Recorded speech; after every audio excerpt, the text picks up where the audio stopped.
नमस्कार दोस्तों, Gurukul of politics पर आपका स्वागत है। मैं हूं आपका दोस्त धर्मेंद्र कमारी और हमारे साथ मौजूद हैं हम सबके प्रिय डॉक्टर सतीश त्यागी जी। नमस्कार दोस्तों, गाली ये बताती है कि हमारे जो संस्कार हैं उनको डिलीवर करने में किसी प्रकार की कमी बेसी रह गई। गाली मैं दूं, गाली आप दें या गाली हमें मिले, गाली किसी भी सभ्य समाज में कभी भी स्वीकार नहीं की जा सकती।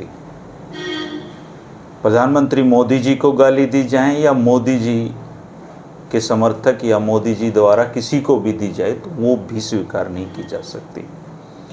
जेडीयू के मंच पे प्रधानमंत्री नरेंद्र मोदी जी की माता के बारे में जो शब्द कहे गए हैं, जो गालियां दी गई हैं, जो अपमान किया गया है, उसको कोई भी भारत का सभ्य नागरिक उसको स्वीकार नहीं कर सकता।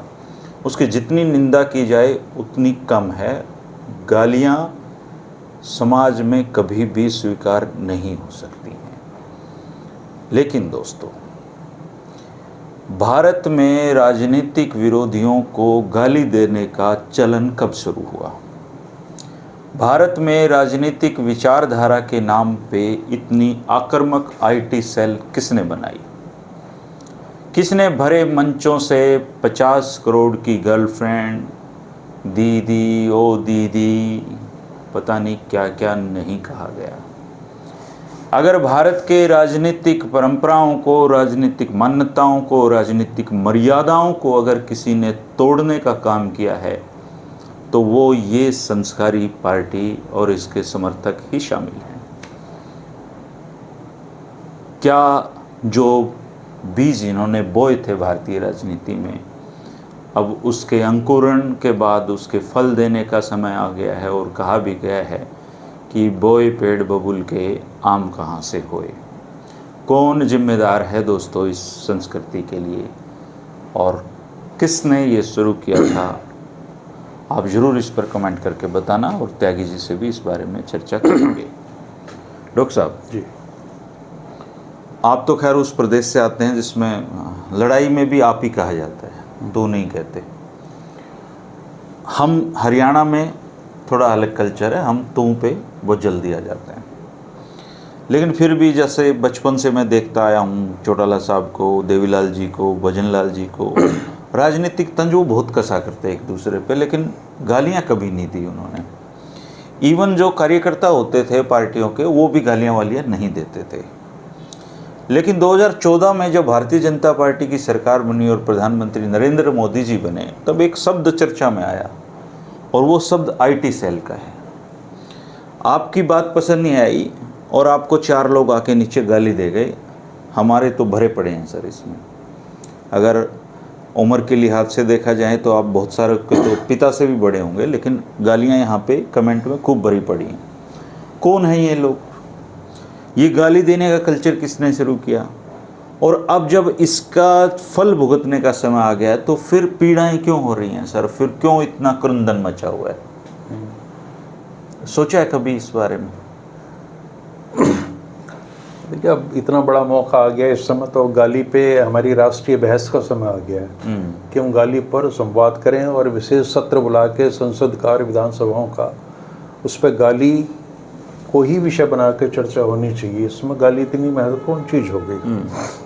देखिए, गाली देना और ना देना, जब हम कहते हैं ना किसी भी सभ्य समाज में इसको बर्दाश्त नहीं किया जा सकता और ये संस्कारों के विरुद्ध है, मुझे हंसी आती है बात तो। गाली तो हमारे डीएनए में है, हमारे जन जीवन में, आम जीवन में, व्यक्तिगत जीवन में इतनी गालियां भरी पड़ी हैं कि कोई ठिकाना ही नहीं है। माँ बहन की गालियां, आप विदेशी सभ्यता में जाओगे 2-4 होती हैं, किसी को बास्टर्ड कह दिया या ऐसी। लेकिन जितना गाली यहाँ हमारे देश में दी जाती है घर घर में, जिसका प्रचलन है, तो उससे तो ऐसा लगता है हमारी राष्ट्रीय पहचान ही गाली से होती है। लेकिन इस सब के बावजूद ये अपेक्षा की जाती है कि जब आप मंच पे हैं, सार्वजनिक जीवन में हैं, किसी पढ़े लिखे लोगों के समूह में बातचीत कर रहे हैं, संवाद कर रहे हैं, तो आप गाली नहीं देंगे, ऐसी उम्मीद की जाएगी। तो अब गाली जैसा आजकल आती है ना, बीप की आवाज़ आ जाती है, उससे पता चल जाता है गाली। तो गाली यहाँ तक आ जाती है हमारे, हमारे दिमाग में भी गाली है, लेकिन हमें अचानक ये एहसास होगा कि हम ऐसे माहौल में बैठे हैं जहां हमें गाली देनी नहीं है। और एक गाली होती है जो रणनीति के तहत दी जाती। आमतौर पे ये कहा जाता है कि गाली तर्क की कंगाली में आती है, कि जब तर्क आपके खत्म हो जाए तो आदमी क्या करेगा, गाली देगा। अब ये जो नया सिलसिला शुरू हुआ, आपने इतिहास तो बता ही दिया इसका कि सार्वजनिक जीवन में गाली देने की जो शुरुआत हुई है वो भारतीय जनता पार्टी ने की है। अच्छा, एक चीज़ और है कि कोई अनपढ़ आदमी या बहुत छोटे स्तर पे सार्वजनिक जीवन में किसी दल में काम कर रहा है, वो गाली दे दे तो बात इतनी महत्व नहीं रखती उन चीज़ों का। बट जब कोई मुख्यमंत्री पद का व्यक्ति गाली देता है या प्रधानमंत्री होने के बाद गाली देता है, किसी महिला को वो जर्सी गाय बुलाता है, कांग्रेस की विधवा कहता है, ये गाली और माँ बहन की गाली में कोई खास फर्क नहीं है। कांग्रेस की विधवा शब्दों में ऐसा लगेगा जैसे गाली नहीं है, लेकिन ये बहुत बड़ी एक गाली है और अपमान है, पूरी महिला जाति का अपमान है।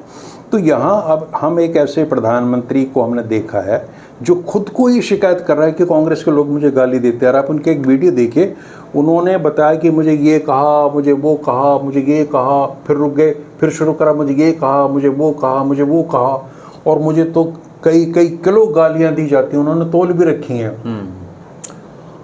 आपको गालियाँ दी जाती हैं, लेकिन आप एवज में गालियाँ दे भी तो रहे हो, दिलवा रहे हो, पूरा माहौल आपने इस तरह का बना दिया है। ये जो आईटी सेल से लाखों लोग जो गालियां देते हैं, धर्मेंद्र जी एक ऐसे माहौल में आ गए, हमारी राजनीति ऐसे माहौल में आ गई कि गाली जैसी चीज अब सामान्य हो जाएगी।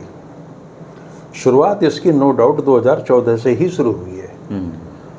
इनके एक प्रवक्ता हैं प्रेम शुक्ला करके, वो इतना बदतमीज और घिनौना आदमी है कि एक कांग्रेस के प्रवक्ता को उसने कहा कि तेरी माँ वैश्य है।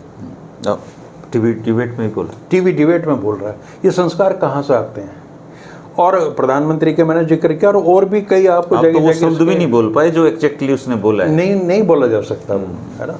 तो उसके लिए वैश्य मतलब अब वो भी बोलते हुए अजीब लगता है, लेकिन अब कहा तो कहा। और वो इनकी पार्टी में है। हाँ, और तो जाहिर सी बात है कि वो इनका जब प्रधानमंत्री थे, कांग्रेसियों ने हमें गाली दी, कांग्रेसियों ने हमें ये कहा, तो उस समय प्रधानमंत्री ये भी कह रहे होते हैं कि हमारी पार्टी में ऐसे लोग कतई नहीं है जो गाली गलौज करते हों या इस तरह की किसी के प्रति अभद्र भाषा बोलते हों। यही अर्थ निकलता ना इसका, बिल्कुल, क्योंकि उनके तो देते नहीं। दूसरे को गाली पे वही टोक सकता है जी जो खुद ना दे सकता। हाँ, तो अब क्या है कि आपने भी निंदा की, मैंने भी कल फेसबुक पे पोस्ट लिख कर निंदा की इस चीज़ की। अब वो जो जवाब हमें मिल रहे हैं वो यही है कि बोया पेड़ बबूल का तो फल कहाँ से आए, शुरुआत किसने की थी, ये किसने कहा था।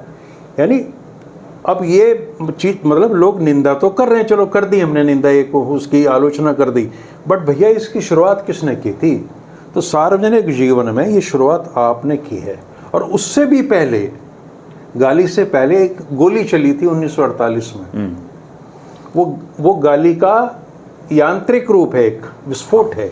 मतलब अब हम जिस आदमी को मार नहीं सकते गोली, उसको गाली देते हैं। हाँ, अगर इनका बस चल जाए तो ये अपने राजनीतिक विरोधियों का यही हाल करेंगे। तो 1948 में वो कौन आतंकवादी था जिसने राष्ट्रपिता महात्मा गांधी की छाती में गोलियां उतारी थी?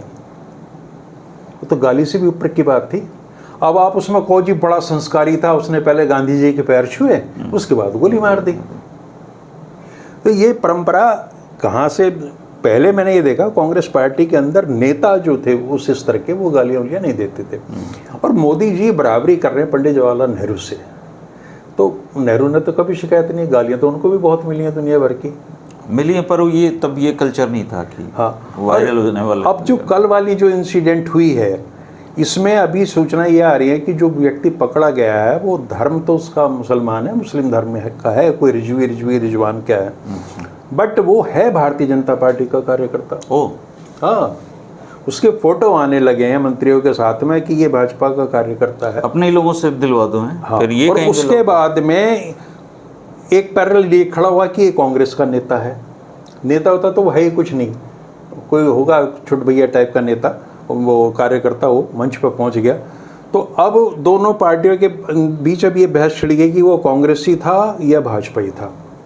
अब दो चीज़ें सामने आ गई हैं, इस चीज़ का सच शायद ही कभी पता चलेगा। अब इस चीज़ में इसको उलझाए रखो।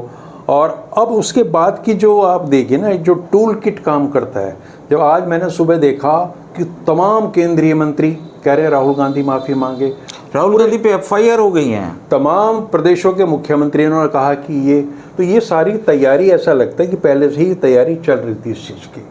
कांग्रेस के पवन खेड़ा ने सीधे सीधे आरोप लगाया है कि ये बीजेपी का आदमी है, इसको प्लांट किया गया वहाँ पे, इससे गाली दिलवाई गई और उसके बाद ये माहौल बनाया गया ताकि राहुल गांधी की यात्रा पे इस तरह का हमला किया जा सके और उनको डिफेंसिव मतलब बचाव की मुद्रा में लाया जाए। ये कांग्रेस पार्टी का अभी तक का आधिकारिक वर्षन है, कहने का है, जो वो ये कह रहे हैं।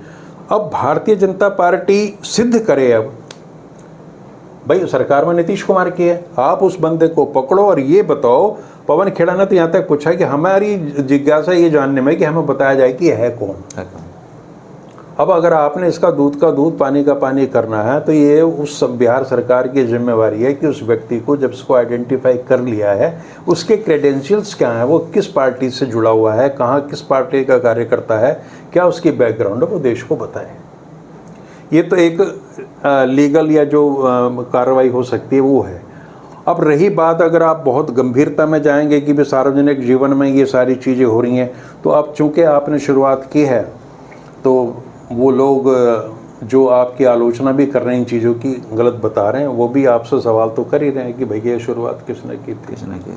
मतलब वही है कि एक उंगली एक दूसरों पे उठा रहे हैं तो 3 इनकी तरफ हो रही है। बिल्कुल।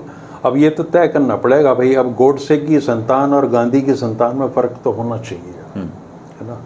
तो हम तो यही, चूँकि राहुल गांधी इस उद्देश्य से चले थे राजनीति में कि वो नफरत की दुकान और मेरी मोहब्बत की दुकान है ना, तो मोहब्बत की दुकान वालों के ऊपर ये अतिरिक्त जिम्मेवारी है कि वो, उन्होंने तो कहा नहीं कि हम गाली नहीं देते, ठीक बात है। तो वो चूँकि वो राहुल गांधी कहते हैं कि मैं गांधी के रास्ते पर चला हूँ, तो ये उनकी जिम्मेवारी है कि अगर उनको कहीं ये लगता भी है कि मेरे पार्टी के कार्यकर्ता हैं, कुछ भी हैं, तो उन्हें कम से कम ये कह देना चाहिए कि सार्वजनिक जीवन में इन चीज़ों के लिए कोई जगह नहीं होनी चाहिए। क्योंकि उनकी तो अनुपस्थिति में गाली दी गई है, वो स्टेज पर नहीं थे उस समय तक, और वहाँ कौन क्या हरकत करते इसके बारे में कुछ नहीं कहा जा सकता। लेकिन भारतीय जनता पार्टी के तो मंत्री हुए, मुख्यमंत्री हुए, उनके प्रवक्ता हुए, उनके लिए साधारण सी बात है गाली गलौज करना। अब सर पॉलिटिकल विचारधारा की बात कर लो। आप बीजेपी को फॉलो करते हैं, मैं किसी और को फॉलो करता हूँ, फलाना किसी और को फॉलो करता है। ये जो सोशल मीडिया है, इस पे आप किसी एक विचारधारा का प्रदर्शन करो और फिर नीचे जो गालियाँ आती हैं वो लोग कौन देते हैं सर? कौन है वो लोग? और उनमें से आप उनकी डीपी आप देखो, वो कौन सी पार्टी से संबंध रखते हैं आप देख लो। देखिए, बेशक वो उसी पार्टी से संबंध रखते हैं जहां आपका इशारा है, शुरुआत उन्होंने की है, लेकिन अब ये बीमारी सब जगह आ गई। आप और मैं तो मतलब भारतीय राजनीति पे चर्चा करते हैं, हाँ, हमें गाली देने वाले कौन है? वो तो खैर सारे प्लांटेड लोग हैं। अब एक नई चीज़ और आपको देखो, आप 3 बार किसी की तारीफ कर दो, मतलब आप तारीफ नहीं कर रहे, आपने एक बात कही है वो उनको अच्छी लगी है। हम तो तारीफ करते नहीं किसी की, कोई आप स्टेटमेंट दोगे वो किसी के पक्ष में जाएगी, किसके खिलाफ जाएगी। तो जो 3 बार आपकी तारीफ कर रहा है कि आप बड़े निष्पक्ष हैं, आप बड़े अच्छे हैं, सुलझे हुए हैं, चौथी बार अगर उसके मिजाज की बात आपने नहीं कही तो वही आपको कह देगा कि आप फलां के चमचे हो, आप तो बिक चुके हो, आप तो पत्तल पाड़ हो, हैं, उसने कितने पैसे दिए। मतलब कॉमन सी चीज़ है। तो आज का व्यक्ति में सहनशीलता इतनी, वो केवल प्रशंसा सुनना चाहता है अपने आराध्य की, पॉलिटिकल अपने जो उसका, और उम्मीद ये उन लोगों से कर रहा है जो या तो निष्पक्ष हैं या पॉलिटिकली जागरूक लोग हैं। वो करते नहीं चाहिए वो। हाँ, तो वो इस तरह की फौजें इकट्ठी होगी यार। ये आमतौर पे क्या करते हैं कि वो स्क्रीनशॉट पे नेता के पास भेजते हैं। देखिए जैसे आप कल की बात करो, आप जैसे गाली का वो आया है जी, तब से लोग मोदी जी के इतने वीडियो वायरल कर चुके हैं। हाँ बिल्कुल। मतलब आप ये देखिए पश्चिम बंगाल के मंच पे वो जब वो दीदी कर रहे थे, तो सर वो किसी भी तरीके से सभ्य व्यवहार नहीं था। वो उनको सोचना चाहिए था कि वो भारत के प्रधानमंत्री हैं वो। अच्छा, गाली से 2-4 कदम आगे देखिए ना, नरेंद्र मोदी क्या कहते हैं कि कांग्रेस वालों, अगर मोदी अपनी पे आ गया तो तुम्हारी 7 पीढ़ियों का वो खोल देगा पोल पट्टी। ये भाषा प्रधानमंत्री की तो नहीं है। कोई प्रधानमंत्री मुझे तो लगता नहीं, प्रधानमंत्री मोदी जी से पहले इस तरह की बात बोले हूँ। भाषण मंत्री हैं जी। हैं, हाँ, ये घंटों घंटों के भाषण पिलाते हैं और जी। कोई ये देखिए पार्टी से मैं इसको नहीं जोड़ता, ये व्यक्ति का प्रश्न है। पार्टी के तो अटल बिहारी वाजपेयी भी थे। अब कल मोहन भागवत जी हैं, देखो पहले उन्होंने कहा था मोहन भागवत जी ने कि 75 में रिटायर हो जाना चाहिए, कल मना कर गए, कल पक्का कर गए अपना भी और मोदी जी को भी वो। चलो उनसे एक मैं आपको बताऊं, मैंने भारतीय जनता पार्टी और जनसंघ का वो दौर भी देखा जब जनसंघ ही था, भाजपा नहीं थी।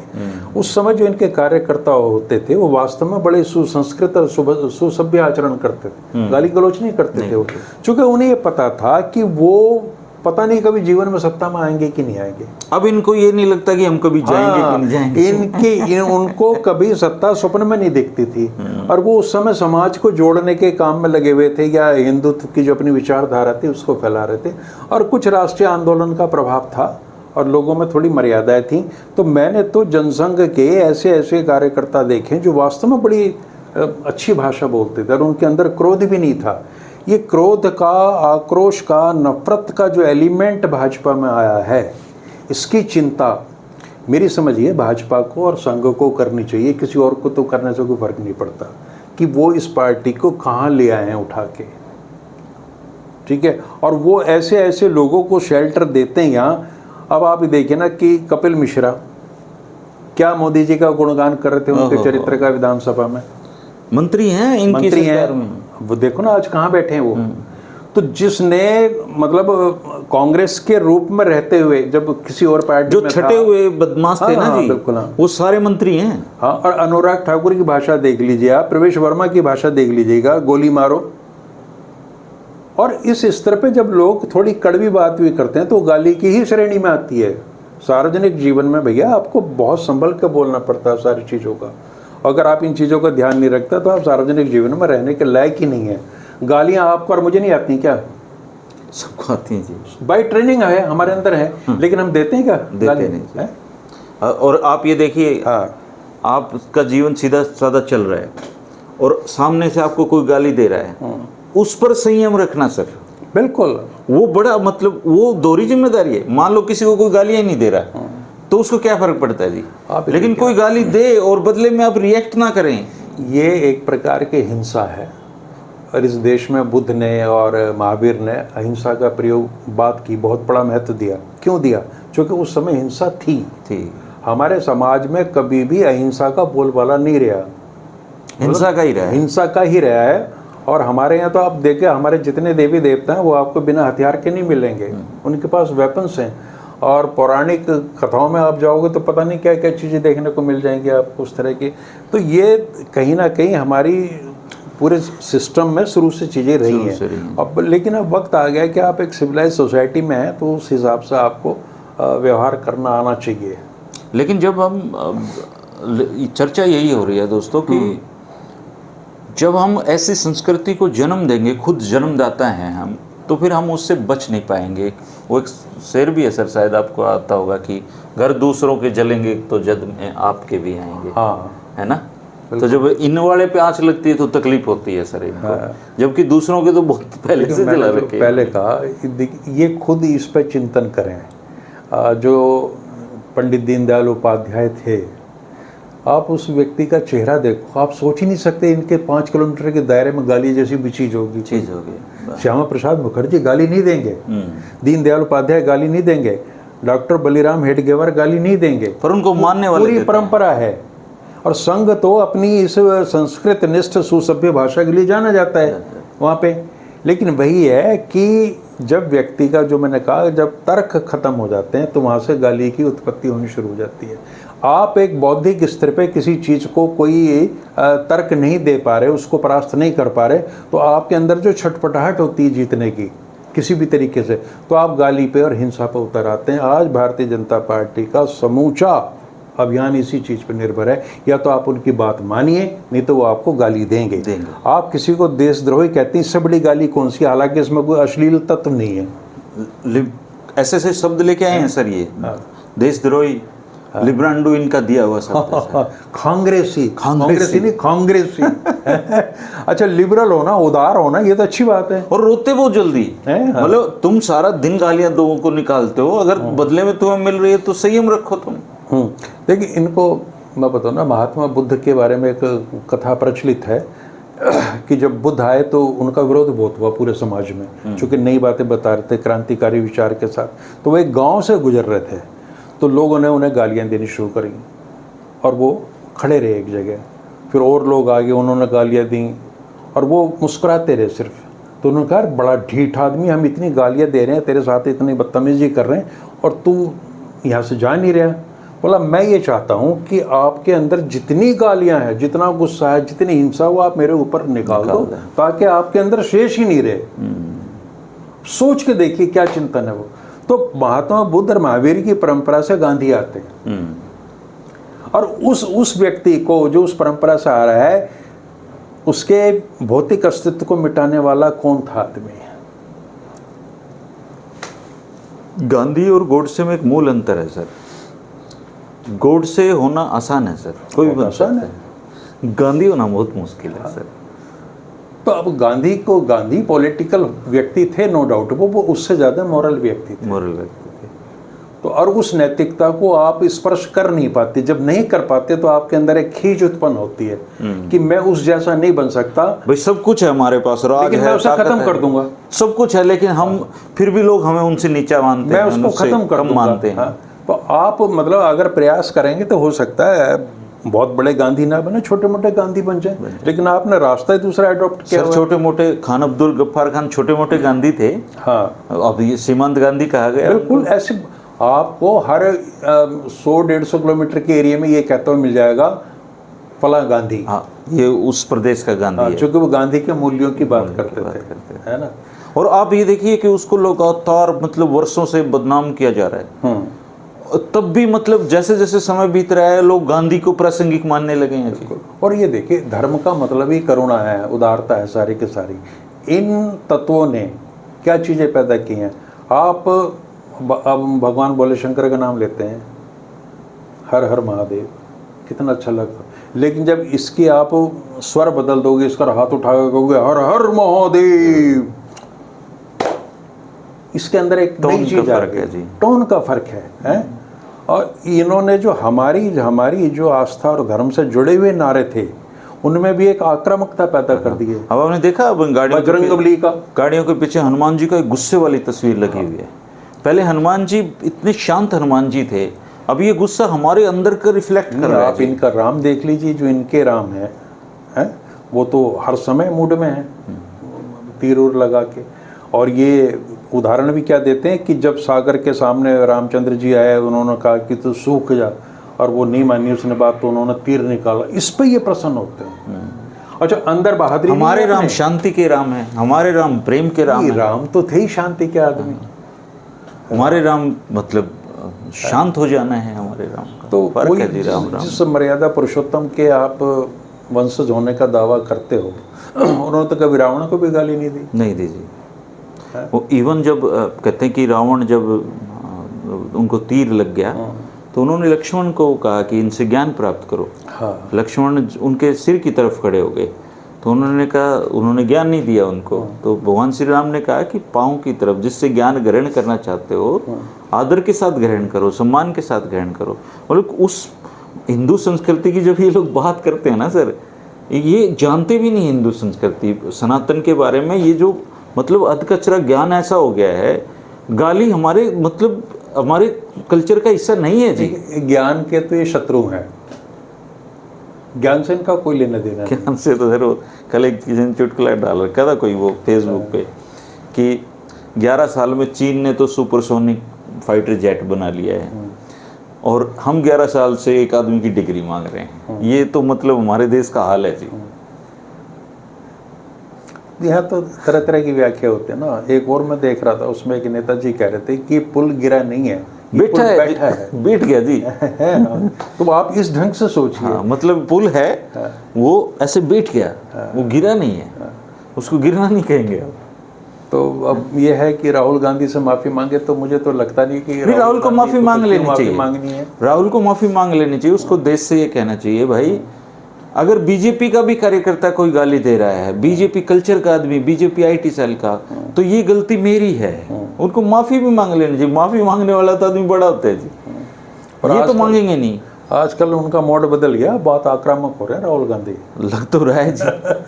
और वो बंदा उसकी ना उसने ये पार्टी कह दिया ना ट्रंप ने कहा कि तू बंद कर युद्ध, हाँ उस तू पे ही ना आपत्ति होगी। हाँ कुछ लोगों ने तो ये भी कहा, उनके समझदार लोगों ने, कि बेशक उन्होंने ट्रंप को कोट किया है, वो जो होता है ना इन्वर्टेड कॉमा में, लेकिन उसे वहां भी तू नहीं कहना चाहिए था। मतलब आपकी अपेक्षाओं का स्तर इतना जबरदस्त है।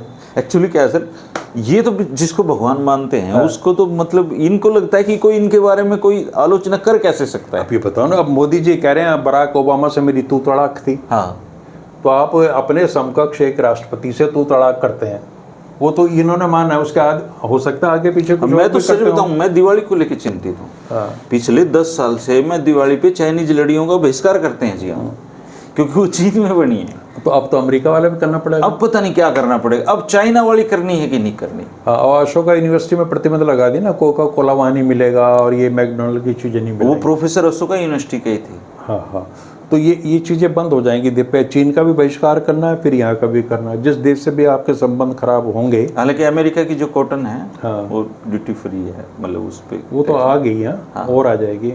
हाँ हाँ, तो ठीक, जो सुविधा की राजनीति है, सुविधा की व्याख्या है, अगर आपको सूट करता तो सही है।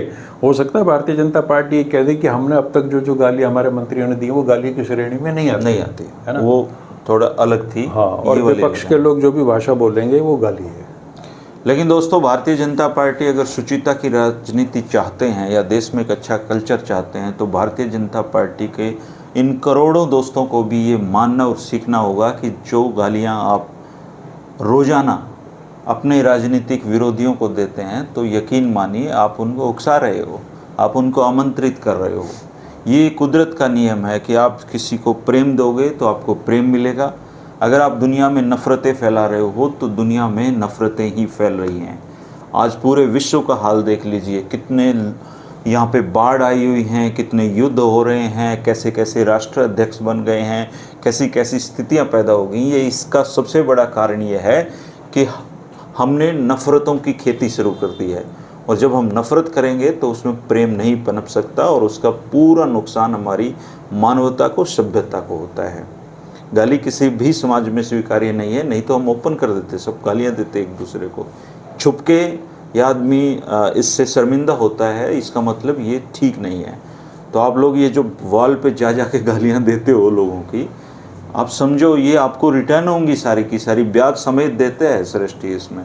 आप इस बारे में क्या कहेंगे, कमेंट करके बताइए। लेकिन मैं चाहूँगा कि प्रधानमंत्री नरेंद्र मोदी जी एक पूरा एपिसोड गालियों पे एक मतलब भाषण दें सर, उसमें बताएं गालियों के प्रकार क्या हैं, कौन कौन सी गालियाँ स्वीकार्य हैं, कौन सी नहीं दी जानी चाहिए, और उनको अपने कार्यकर्ताओं को, जो दुनिया की सबसे बड़ी पार्टी है, उसको अपने कार्यकर्ताओं को बताना चाहिए कि कोई तुम्हें कितनी भी गालियां दे, तुम्हें नहीं देनी है, क्योंकि तुम एक संस्कारी पार्टी के। तो आप तो मन की बात के लिए अगले अंक की उनका विषय सुझा दिया आपने। हाँ, ये गाली पे मतलब पूरा हो सकता है। शुक्रिया दोस्तों, नमस्कार। नमस्कार।